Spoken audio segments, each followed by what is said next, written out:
বাদামি চোখ দুটো ভারী সুন্দর। মহাকুম্ভের মেলায় ঘুরে ঘুরে হরেক রকমের রঙিন পুঁতি ও মালা বিক্রি করছিলেন এই তরুণী। কিন্তু মালা যত না নজর কেড়েছে, তার থেকে বেশি মানুষ মজেছেন তরুণীর রূপের জাদুতে। ভারতের উত্তরপ্রদেশের প্রয়াগরাজে চলছে এই মহাকুম্ভ মেলা।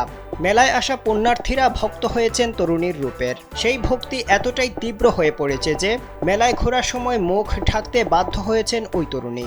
ছবি ও ভিডিও করার আবদার মেটাতে নাজেহাল দশা তার। একটি ভিডিওতে দেখা যায় ইউটিউবার এবং ক্যামেরা হাতে বেশ কিছু মানুষ তরুণীকে ঘিরে ধরেছেন। তার পরনে সাদা কালো ফুলছাপ একটি গাউন, গায়ে জ্যাকেট এবং মুখে মাস্ক পরা। মেলা থেকে বেরিয়ে যাচ্ছিলেন তিনি। ক্যামেরা দেখে দুহাতে মুখ ঢাকতে দেখা যায় তাকে। ভক্তরা তবুও তার পিছু ছাড়েন না। তারা তরুণীর পাশে পাশে হাঁটতে থাকেন এবং ছবি তোলার চেষ্টা করেন। এতে বিরক্ত হয়ে এক ব্যক্তির মোবাইল কেড়ে নিয়ে আছড়ে ফেলে দেন ওই তরুণী। তার সঙ্গে সেলফি তোলার আগ্রহ এতটাই বেড়ে গিয়েছিল যে তিনি মালা বিক্রির কাজও করতে পারছিলেন না। এ কারণে নিজ এলাকা ইন্দোরে ফিরে যাওয়ার সিদ্ধান্ত নেন তিনি। এই অবস্থায় আসে এক মহা খুশির খবর।